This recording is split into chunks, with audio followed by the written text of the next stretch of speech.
there, Taurus. Thanks so much for tuning in. We're looking at January 1st through January 7, and I'm Astrogirl. Welcome to the dawn of yet another year. Happy New Year. As usual, there's a lot going on in the stars, and the goal of the weekly planetary forecast is always to help you understand what's happening in your neck of the woods for the week. Now, New Year's Day wasn't always January 1st. It hasn't been set in stone. Ancient records dating back 4,000 years actually tell us that the beginning of the year was originally linked to the stars. There's also a surprising reveal that the new year didn't always begin January 1st.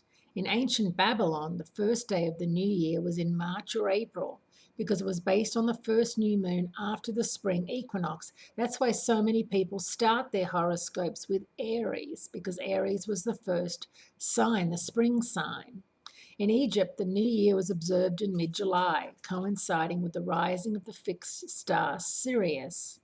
And for thousands of years, Lunar New Year has occurred in either late January or February, on the second new moon after the winter solstice.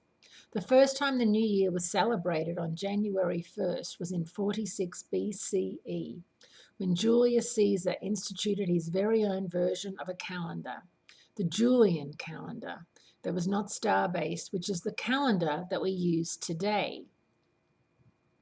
The first day of 2018 starts off on a high note with a Cancer full moon that also happens to be a supermoon. A supermoon is a full or new moon that it's on its closest trajectory to Earth. If a supermoon is also a full moon, like this one, it can appear to be 7% bigger and 16% brighter. So make sure you get a look at that supermoon, and it's in your third house of conversations, communication, and planning. So you may be planning something big or talking up a storm about something, and just make sure that you're talking to the right people. Besides being super, this full moon is grazed by two trines, one from Neptune in Pisces and the other from Mars in Scorpio. Water signs that are good for you, that will energize the ocean tides, as well as giving rise to our inner emotional tides. The energy shifts in a different direction on Tuesday, January 2nd, when Uranus turns direct. Uranus is changed to forward movement in your 12th house of past karma and privacy please. It's a subtle but important reminder that it's time to wake up the inner rebel that's been sleeping for the last 5 months. If you're looking for a good day to make a big change, the best day of this week is Saturday, January 6th, because that's when power-wielding Mars in Scorpio hitches its considerable strength to Jupiter's lucky wagon.